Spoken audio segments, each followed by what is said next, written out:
Deus. Aleluia. A Ele seja a honra, a glória, todo louvor e toda adoração. Amém? Ele é digno dessa manifestação. Amém? Podeis assentar, amados. Você já pensou se nós entendêssemos claramente essas últimas afirmativas que nós cantamos agora? Tudo vem de ti, tudo é para ti, tua é a glória. Já pensou se nós tivéssemos coragem de estabelecer isso como um princípio de vida? É tão tremendo isso, é tão simples isso. Talvez não seja simples na prática, mas no entendimento é. Aqui está o segredo. Talvez foi esse entendimento que Paulo teve em Romanos capítulo 11. Porque dele, por ele e para ele são todas as coisas. Nele nós existimos e para ele nos movemos. Talvez o maior desafio que o Evangelho tem seja o que nós cantamos no cântico penúltimo. Nos libertar de nós. Às vezes nós estamos tão preocupados que sejamos livres dos demônios que nos perturbam, das crises que muitas vezes nos envolvem, das dificuldades que muitas vezes se apresentam, e parece que toda a nossa luta é pedindo libertação para Deus nessas áreas. Mas a maior dificuldade que o Evangelho tem é libertar-nos de nós mesmos. E o Evangelho é o único que tem esse poder. O dia que entendermos isso e formos atingidos por essa verdade, engravidarmos desta verdade, não existirá espaço para protagonismo humano. Não existirá espaço para que a minha vontade e a tua vontade seja respeitada. Mas Deus será respeitado. Então não é o que eu quero, é o que Deus quer. Não é o que eu penso, é o que Deus pensa. Não é do meu jeito, é do jeito de Deus. A grande batalha do Evangelho é essa. É nos libertar de nós mesmos. É o maior obstáculo que o Evangelho encontra, que o Espírito Santo tem encontrado, é quebrar essa resistência do nosso ego, do nosso ser, do eu, que muitas vezes quer implantar. Nós vamos vendo isso no dia a dia. Quando as vontades são, de alguma forma, confrontadas, as pessoas reagem de uma forma tão veemente, sem saber se Deus não está por trás dessa resistência. Queridos, uma coisa que me entristece muito é colocar Deus em cenários que Deus não está naquele negócio. É dizer, Deus falou, Deus me orientou, Deus me disse, quando Ele não disse nada. Tem hora que algumas vezes eu leio isso, eu recebo essa palavra e Deus está falando ao meu coração. Não foi eu que direcionei. A minha vontade não é respeitada, o meu desejo não é respeitado. Porque nós não entendemos ainda de quem somos propriedades. A quem pertencemos? As nossas vontades ainda precisam muito serem satisfeitas. Os nossos desejos ainda precisam muito serem respeitados. Nós vivemos numa época de liberdade. Eu sou livre. Você é livre para quê? O que você entende por liberdade? Você é livre para o único propósito: servir e agradar a Deus. Se toda a tua liberdade está te distanciando de Cristo, é uma liberdade profana, libertina, maligna. E essa liberdade vai te conduzir a uma eternidade sem Deus. Eu me assusto. O que as pessoas fazem em nome da liberdade. E usa o texto bíblico. Cristo nos libertou. Cristo me fez livre. cantamos isso euforicamente, mas Cristo é o menos observado em tudo isso. Então, parabéns às pessoas que escolheram os cânticos, mas que nós possamos aplicar esses princípios no nosso coração. Que isso sejam verdades. E houve uma época de um grupo de crentes chamados puritanos, que muitas vezes esse termo puritano se tornou até pejorativo dentro da igreja. Aquela pessoa quer ser puritana, sem saber o que significa puritano. Sabe o que era, o que dominava o espírito do puritanismo, dos puritanos?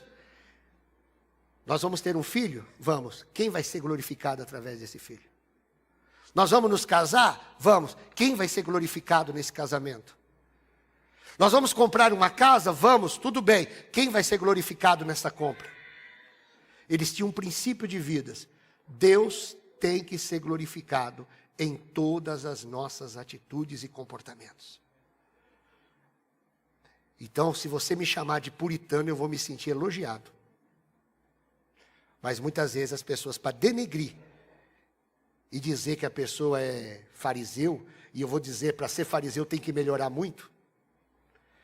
E se a nossa justiça não exceder a dos escribas e fariseus, nós não poderemos. Então tome cuidado, você que pejorativa, você que sataniza os fariseus, porque Jesus disse, vocês têm que ser mais do que os fariseus, não a menos. E eu penso que para chegar ao fariseu aqui, precisa melhorar muito. Vamos lá, para a nossa terceira mensagem. E o tempo tem que começar a contar agora, viu, queridos? Eles já entenderam isso, né? Graças a Deus.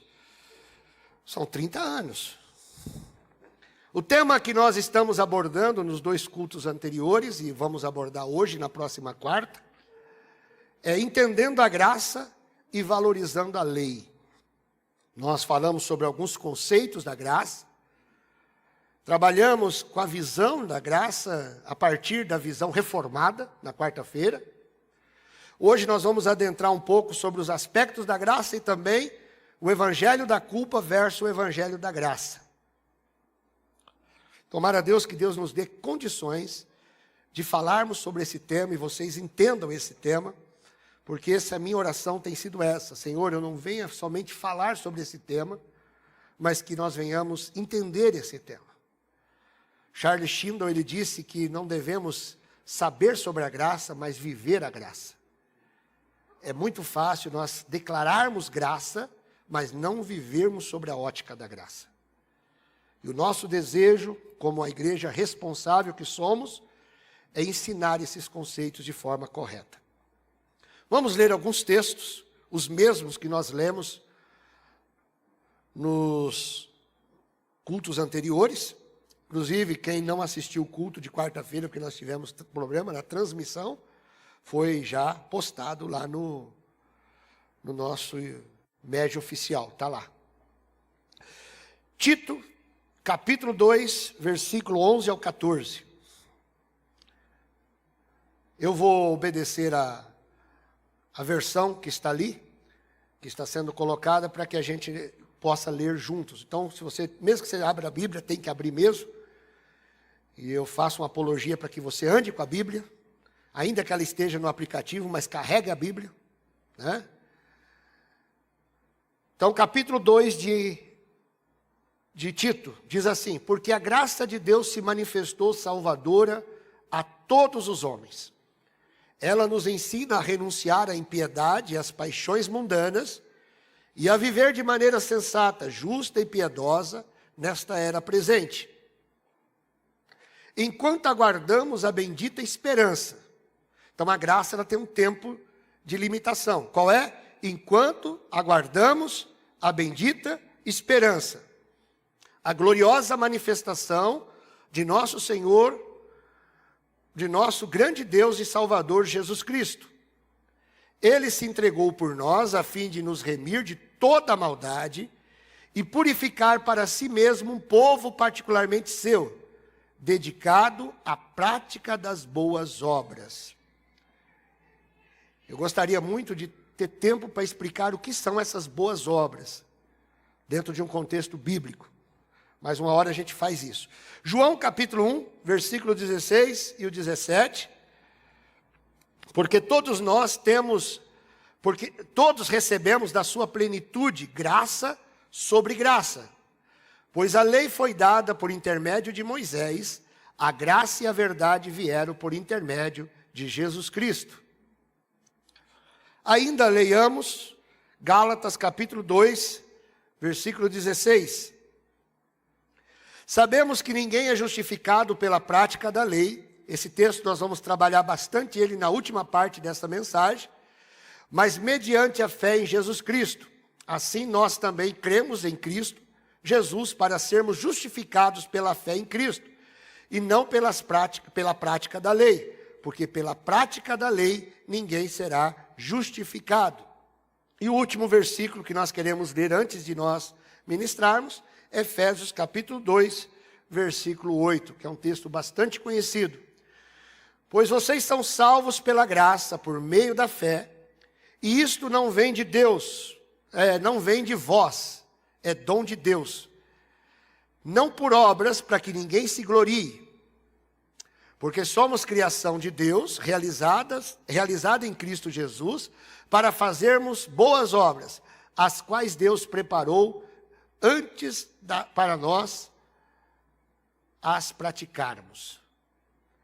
Queridos, é duro ficar velho. E aí o pessoal fala que é a melhor idade. Muito bem. Até aqui nós vimos alguns conceitos. Amém? E entre esses conceitos, nós vimos que a graça de Deus é a fonte, o motivo e a força que move todas as coisas na nossa vida. Nós não teríamos nada, não faríamos nada, não receberíamos nada, não seríamos nada, e jamais satisfaríamos o coração de Deus, se não fosse por meio da graça. Então ela é a fonte que move todas as coisas. Mas ela não só é a fonte, mas é a força que nos capacita para vivermos o que Deus projetou para nossas vidas. Pela graça, o poder do Espírito Santo, agindo na nossa vida, a santificação se torna possível. Aquilo que a lei não permitia, porque quanto mais nos aproximávamos da lei, mas percebíamos a nossa impureza. Então era impossível ser justificado. Mas a graça de Deus, por meio do Espírito Santo, agindo nas nossas vidas, ela torna possível a santificação. Esse é o papel da igreja, por meio dos seus ministérios. O apóstolo Paulo, lá em Efésios, ele vai dizer, até que cheguemos à estatura da fé, à plenitude de varão perfeito. Então, qual é o propósito de Deus para nossas vidas? Chegarmos à plenitude da fé, à estatura de varão perfeito. Paulo vai dizer em Romanos capítulo 8, que nós devemos ser conformados em Cristo. Quer dizer, ser colocado na forma de Cristo. A palavra conformado é uma forma, e nós temos que ser encaixado nesta forma. E como chegar a esse nível espiritual? A esse nível de relacionamento? Por meio da graça, operada em nós, por meio do Espírito Santo. Então o Espírito Santo, ele está trabalhando na nossa vida, nas nossas deformidades, nos mostrando, nos orientando. Olha, não é aqui, não é desse jeito, não é desta maneira, está errado. O Espírito Santo, ele é um monitor da nossa existência. Ele vai nos monitorando para que vivamos algo que Deus projetou para nossas vidas. Amém? Pela graça de Deus, Deus nos salvou, e pela graça de Deus chegaremos à eternidade. Então ele não somente nos salvou, mas por meio da sua graça, nós também chegaremos ao seu propósito final. Por isso que Paulo vai dizer, o texto que agora há pouco eu falei, porque dele, por ele e para ele são todas as coisas. O que significa isso? Ele é a fonte Ele é o gerador de todas as coisas, mas não adiantava ele simplesmente gerar. Ele tinha que sustentar. Ele tinha que prover condições para que tudo fosse sustentado. Então, por ele, por meio dele, por ele, todas as coisas são sustentadas, mas com um propósito, para a glória dele. Ele é o alvo de todas as coisas. Você e eu sempre, a nossa existência sempre teve um propósito: glorificar a Deus. A nossa existência nunca teve como propósito de Deus, antes da criação do mundo, satisfazer a nós mesmos. Isso foi uma ideia implantada a partir da queda. Satanás disse: você precisa se satisfazer. Você precisa ser o Senhor da sua vida. Você precisa ser o Senhor dos teus desejos. Mas isso não foi. Efésios capítulo 1 vai dizer que nós fomos criados para a glória de Deus. Se nós não entendermos isso, se nós não entendermos isso, nós nunca encontraremos significado na nossa vida. Isso é sério. Pessoas que não têm sentido na vida. Eu encontro pessoas em todos os dias sem sentido na sua vida, passando por crises existenciais. Essas pessoas têm emprego, têm família, têm bens, têm um monte de coisa, passeiam, se diverte, mas não tem significado na sua vida. Por quê? Porque o único significado verdadeiramente encontrado é quando nós entendemos que a nossa vida serve para os propósitos de Deus. Deus quer se satisfazer através das nossas vidas. Eu gosto muito da definição não teológica de Billy Graham sobre o pecado. Ele vai dizer que pecado é a consciência de que você não conseguiu satisfazer o coração de Deus. Eu e você fomos criados para satisfazer o coração de Deus. O grande problema que eu disse é que nós vivemos para nos satisfazer. E só a morte pode nos tirar esse desejo. Por isso que Paulo vai dizer: já estou crucificado com Cristo. Estou morto. O que é estar crucificado com Cristo? Estar morto. Já não sou eu que vivo, o Paulo, mas Cristo vive em mim. E agora que a vida que vivo aqui na carne, vivo para a glória do Filho de Deus. Sabe o que Paulo está dizendo? Eu deixei de existir. Pastor, pelo amor de Deus, como vai ficar a minha semana? Ela vai ficar em crise. Você deixou de existir para que alguém exista em você.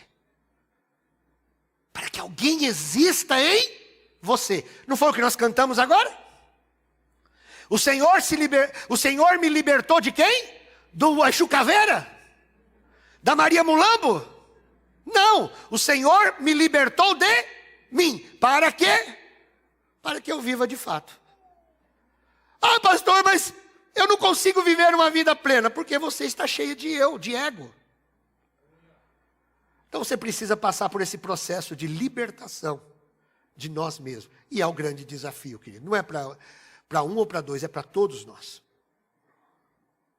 Então, só para entendermos, na justificação fomos salvos, no passado, da condenação do pecado. Na santificação, nesse processo que estamos vivendo hoje, estamos sendo salvos do poder do pecado. Quantos creem que o pecado não tem mais poder sobre a tua vida?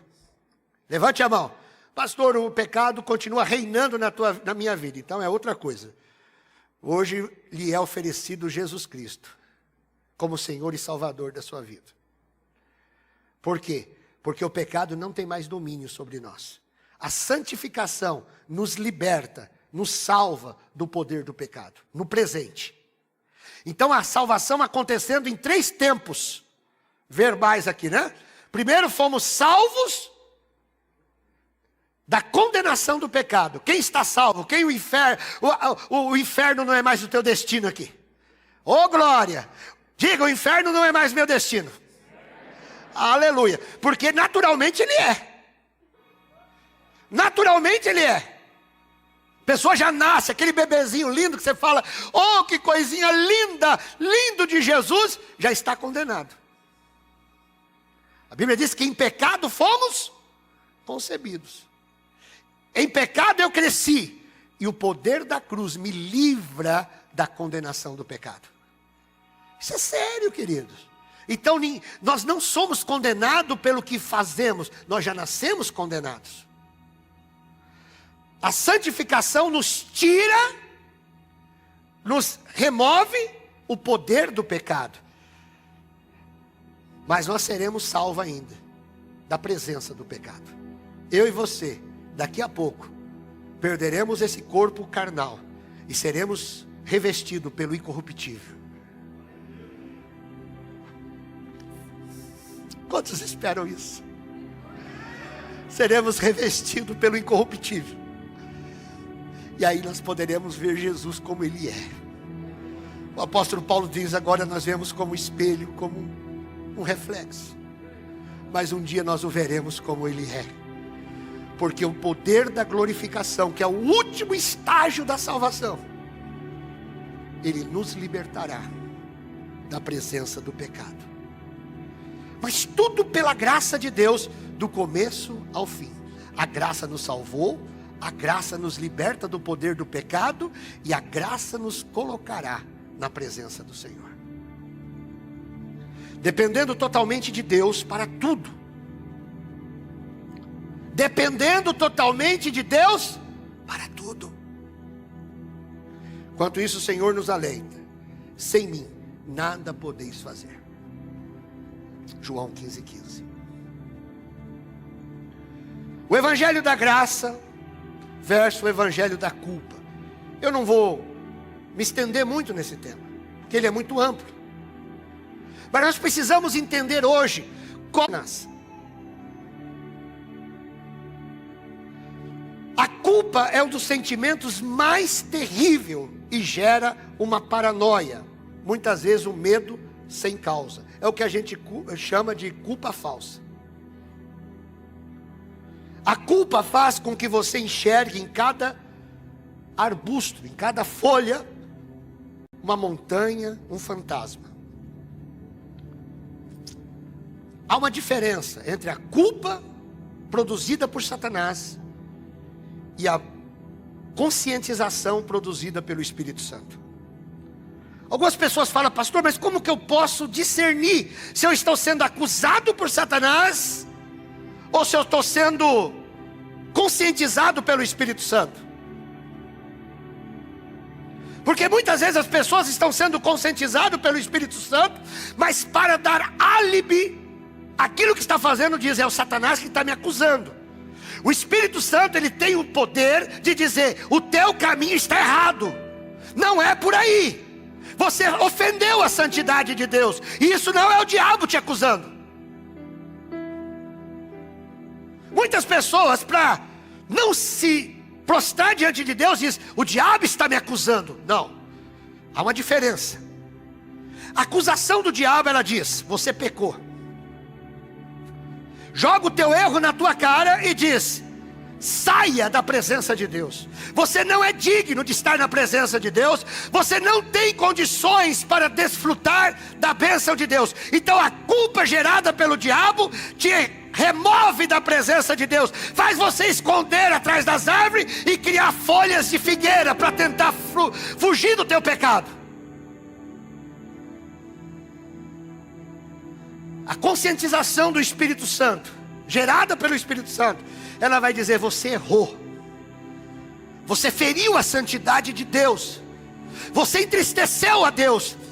Corra para a presença de Deus e busque restauração, busque renovo. Na presença de Deus há restauração, na presença de Deus há oportunidades. Então, a acusação te remove da presença de Deus, a conscientização gerada pelo Espírito Santo, ela te move para Deus.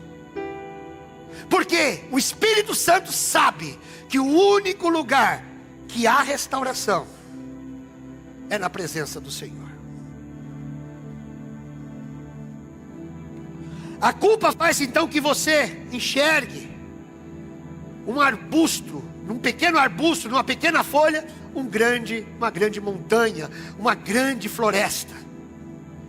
Em cada incidente da vida, uma maldição. Em cada problema, uma punição. E em cada olhar, uma acusação. A pergunta que muitas vezes uma mente culpada, ela está no ambiente, e ela olha para as pessoas, ela está dizendo, será que ele sabe? Quando isso virá à tona? Qual será o dia que eu vou ser condenado pelas minhas atitudes? Quando vai vir o castigo? E essa é a mentalidade que muitas vezes as religiões falsas utilizam para prender as pessoas aos seus legalismos. Uma consciência culpada, ela faz da pessoa medrosa na presença de Deus. Ela tira toda a tua dignidade, dignidade que ela não tem, que nós temos em Cristo, mas ela remove essa dignidade da presença do Senhor. Uma pessoa culpada, ela diz, eu não tenho condições de estar na presença do Senhor.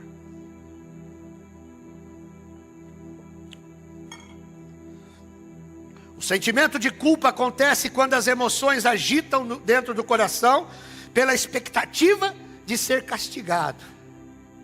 O grande medo do sentimento de culpa é o castigo, é a punição, é a exposição, é a vergonha de ser exposto, é o medo de não sair da imundície, o medo de não sair da imundície, de não conseguir se libertar do seu pecado, é maior do que a esperança que se adquire em ser liberto na presença do Senhor. Que a esperança de sermos restaurados na presença do Senhor possa permear os corações de todos que estão aqui nessa manhã.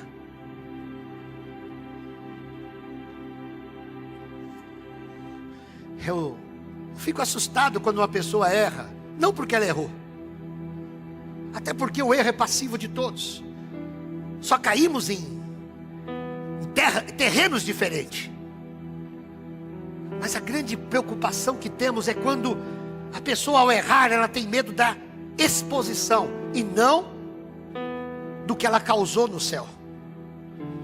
Todo o nosso pecado, ao ser consumado, ele se apresenta em 3 lugares. Isso teologicamente falando, biblicamente falando. Primeiro, ele se apresenta na presença do Senhor. Todo pecado consumado, ele se apresenta na presença do Senhor. Ele se apresenta na minha consciência e ele se apresenta na presença de Satanás. E só tem uma coisa que nos faz esse pecado ser removido dessas 3 instâncias. Porque ele não será removido da tua consciência e da presença de Satanás, se ele não for removido da presença do Senhor. Isso é sério, querido. Eu não vou deixar de falar nada aqui. Primeiro lugar que um pecado tem que ser removido é da presença do Senhor. E isso acontece quando há arrependimento e quebrantamento e confissão genuína na presença de Deus. Se o pecado não sai da presença de Deus, ele não sairá da tua consciência. Você pode fazer coisas boas, na tentativa de apaziguar a tua consciência. Você vai orar para as pessoas imaginar que você está bem. Você vai colocar no Facebook que você está feliz. Você vai mostrar uma espiritualidade que não é real. Mas você não vai viver em paz, porque não há paz se essa paz não ser produzida pela nossa reconciliação com o Senhor. Nós falamos de paz nessa manhã. A paz, o homem é um ser que está em inimizade com Deus. E se ele não acertar e se reconciliar com Deus, ele não vai conseguir se reconciliar consigo mesmo e nem com o próximo. Então todo o processo de paz, de reconciliação, começa em Deus e é produzido nas outras instâncias da nossa vida. A culpa é a voz que insiste em lembrar o fracasso. E essa voz é maior do que a voz do perdão. Eu sempre digo às pessoas que eu atendo, que que muitas vezes tem dificuldade de aceitar o perdão de Deus, eu penso que é mais terrível o pecado de não aceitar o perdão de Deus do que o ato infame que você praticou. Porque quando cometemos um erro, isso é da natureza humana, mas o perdão é divino. E quando você não aceita o perdão de Deus, você está colocando Deus no nível humano. Então a pessoa que ela se sente culpada, ela não consegue aceitar a voz do perdão, a voz da graça. Principalmente porque ela construiu a sua vida em cima de performances. Ela construiu a sua vida em cima dos rituais, daquilo que foi ensinado como sendo uma vida cristã autêntica. E não é que não é.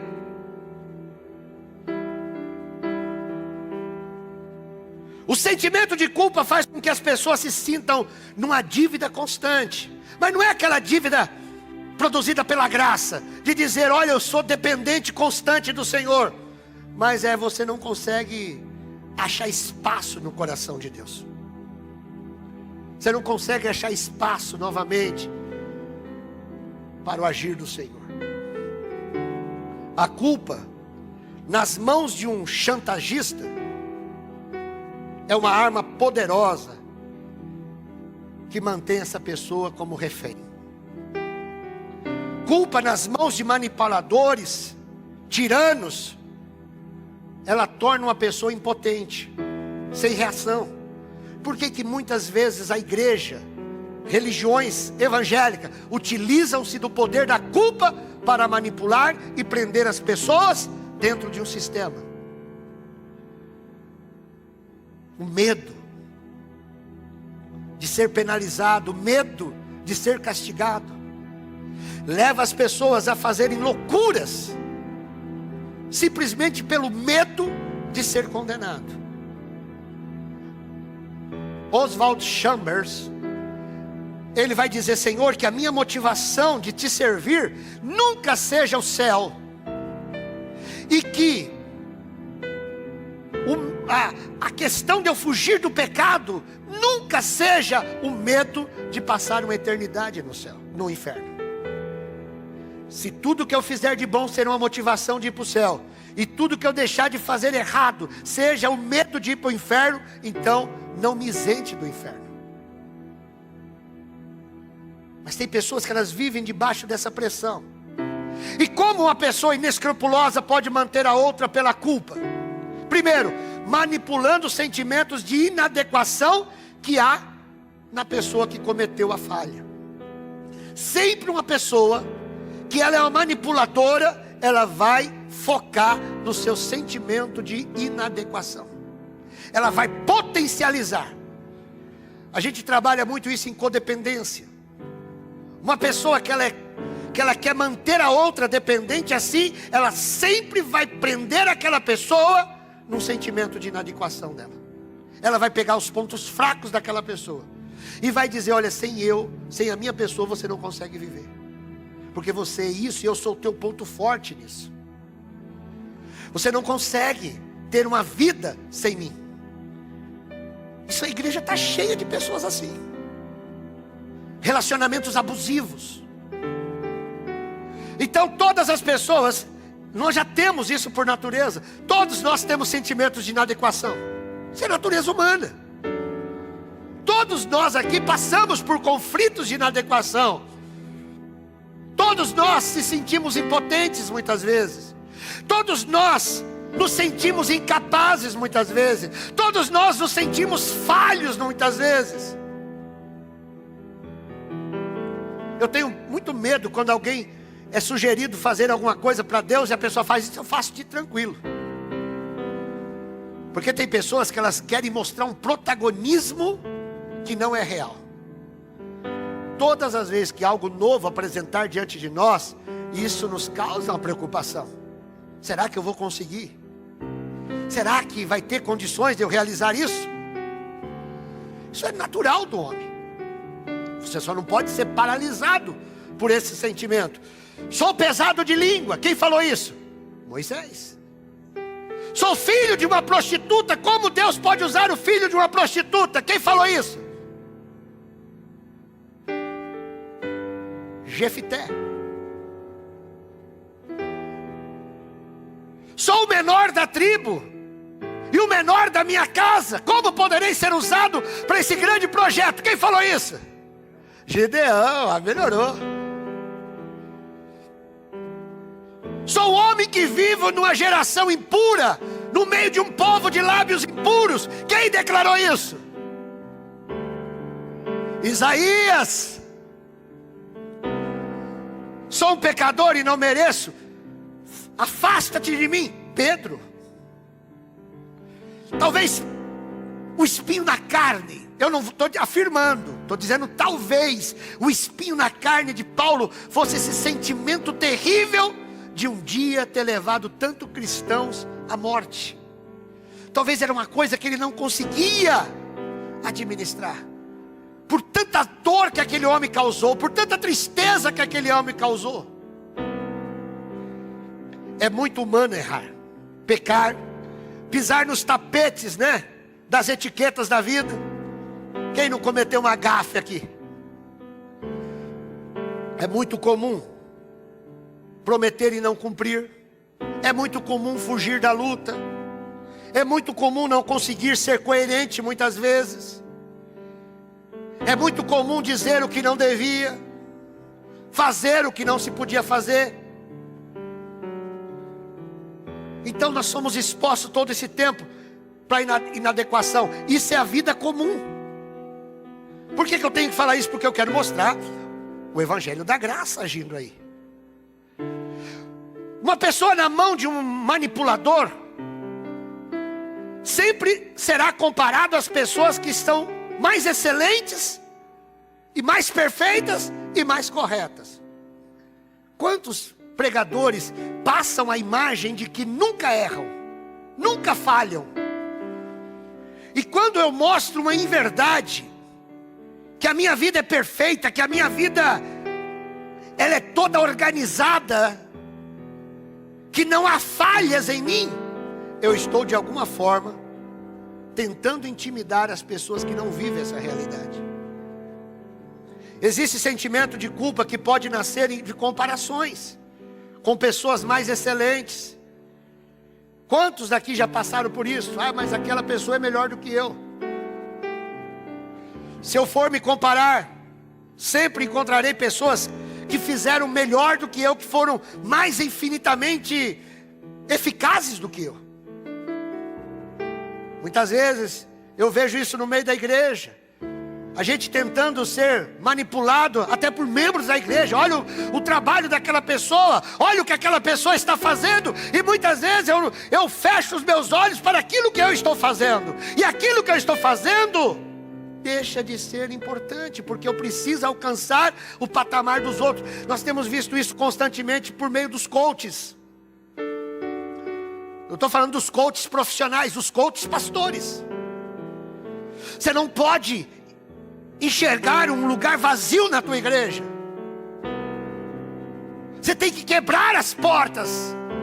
Você tem que quebrar as paredes. Isso vai sendo muitas vezes levado, né? E hoje tem algumas coisas mais expostas, os likes. Tem pastores que estão preocupados com os likes, com a visualização. Olha, esse cara tem 1 milhão de visualização, eu tenho 3.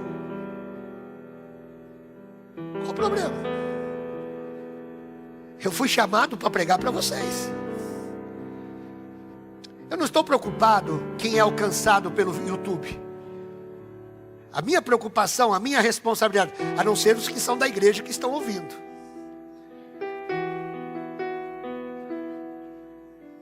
Porque aí sim, o propósito do YouTube aqui para nós hoje, a nossa questão aqui, vamos continuar na transmissão do YouTube ou não? A preocupação foi o quê? Tem membros da nossa igreja que não estão vindo para a igreja. E pela razão, não sei. Mas estão em casa. E nós precisamos alcançar e ser fiéis a essas pessoas. Agora, depois do culto, quem vai assistir? Quem vai... Eu não estou preocupado. Eu fui chamado para ser pastor desta igreja. Olha, mas o senhor viu a live? Quando o senhor estava pregando, tinha 40 pessoas assistindo. A Mendonça tinha 5 milhões. Qual o problema? Ela canta melhor do que eu. E as pessoas queriam ver ela cantando, não eu pregando. Mas nós precisamos muitas vezes perder esse sentimento. E aí a gente começa a se comparar.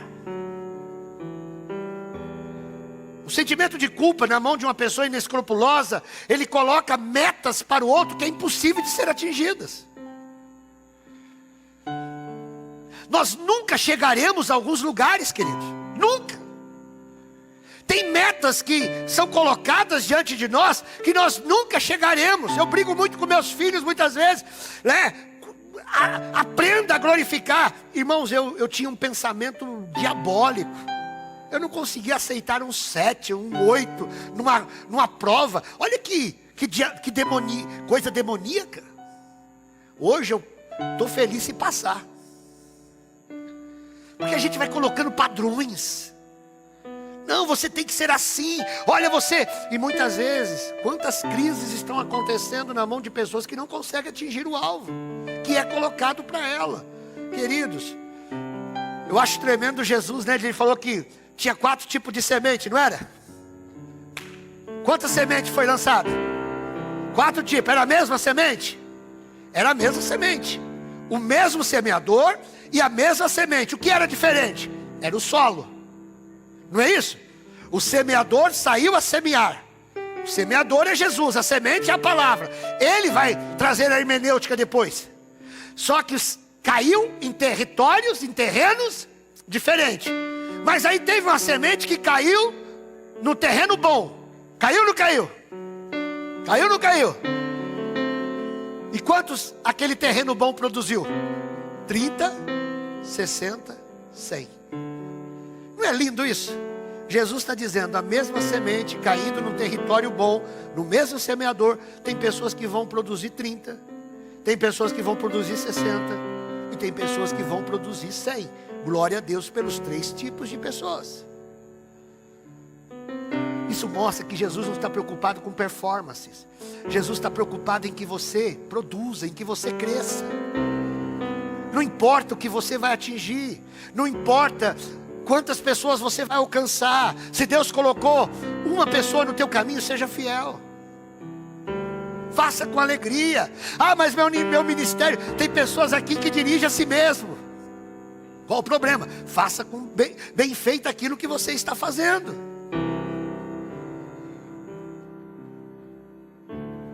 O que o evangelho da graça diferencia do evangelho da culpa? Primeiro, o evangelho da graça, guarde isso, não espera mais do que cada um possa realizar.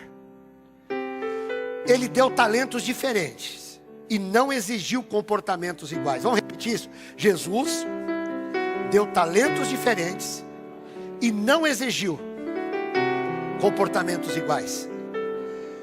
A cada um foi cobrado segundo a sua capacidade. Olha que coisa linda, queridos. Isso é maravilhoso. Isso tira disputa, isso tira uma corrida frenética. Eu preciso fazer mais, eu preciso. Não! Seja fiel ao talento que Deus colocou, porque você vai ser cobrado segundo o teu talento. Deus não vai cobrar de você 10 talentos, se Ele te deu 1. Então o evangelho da graça não espera mais do que nós possamos oferecer. A Amanda falou na hora da ministração que ele já sabia de todo o nosso histórico. Nós não vamos decepcionar a Deus nunca, sabe por quê? Porque decepção, quem sofre é homem, é gente que recebe. Tem gente que está orando para a pessoa sair. Tem gente que está orando, torcendo para as pessoas fraquejar, para dizer no alto do monte, eu não falei, eu não disse. Pessoas que pensam assim, pessoas que agem assim, estão a serviço do inferno. Deus celebra o retorno. Deus celebra a restauração. Deus celebra a ovelha que voltou ao aprisco. A história de Israel é uma prova cabal de que Deus não desiste dos seus amados. Quando os amados de Deus fracassam, escuta, quando os amados de Deus fracassam, Ele de uma forma teimosa, de uma forma insistência, continua correndo atrás dessas pessoas e buscando o que está perdido. Deus é teimoso em insistir.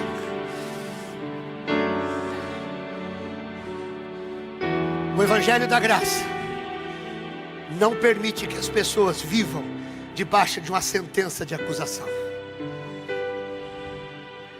O Evangelho da Graça não incute medo. O Evangelho da Graça não traz paranoia. O Evangelho da Graça não produz insegurança, não gera castigo. O Evangelho da Graça é o poder do amor de Deus se manifestando e alcançando aquele que Ele encontra pelo caminho.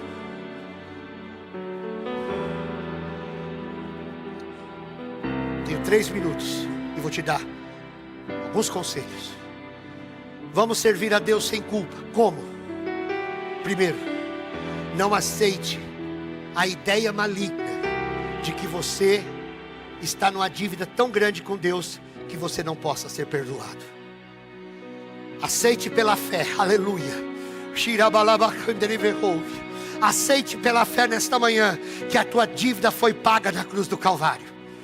Aceite pela fé que a sua vida não está sob suspeita de Deus. Aceite pela fé que as suas fraquezas, seus defeitos, suas aniquações não serão motivo para desprezo de Deus. Aceite isso pela fé nesta manhã.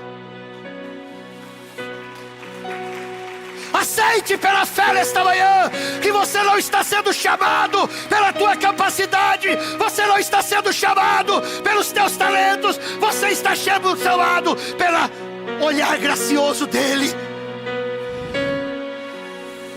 Não aceite. Segundo conselho, não aceite a ideia de que Deus irá te tratar diferente a cada falha, a cada fracasso, a cada pecado. A história de amor que Deus começou com você, ela continuará até o final. Ele não mudará com você. Ele não tratou Jacó indiferente a cada engano e cada mentira. Ele não tratou Pedro diferente a cada falha de Pedro. Ele não tratou Davi com desprezo diante do pecado cometido. Eu acho tremendo. Vou ter mais um minutinho, por favor, além desse. Eu não gosto disso, mas eu preciso. Pedro peca.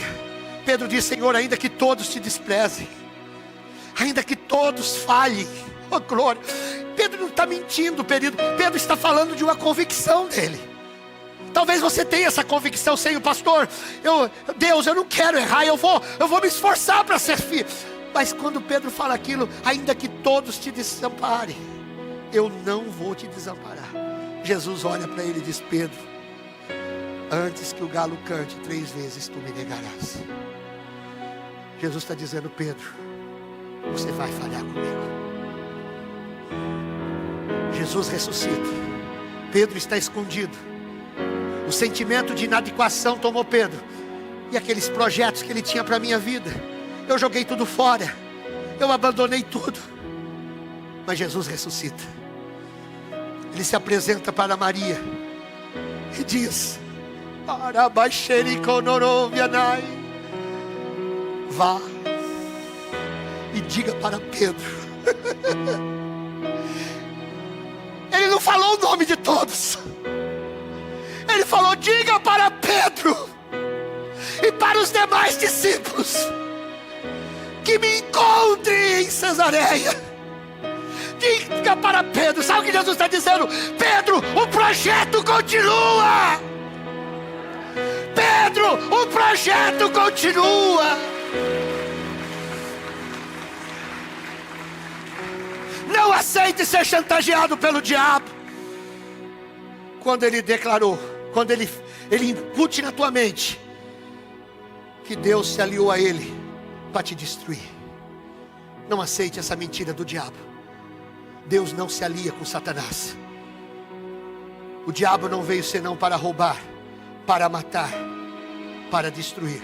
Mas Jesus veio para que tenhamos vida e a tenhamos em abundância. Nenhum amigo verdadeiro abandona os seus amigos, mesmo quando eles erram. Nenhum pai abandona seu filho aos carrascos quando ele comete um delito. Nenhum companheiro abandona seus companheiros quando esses estão feridos. E o nosso Deus é esse amigo, é esse pai, é esse companheiro. Que Deus te abençoe nesta manhã, querido, em nome de Jesus.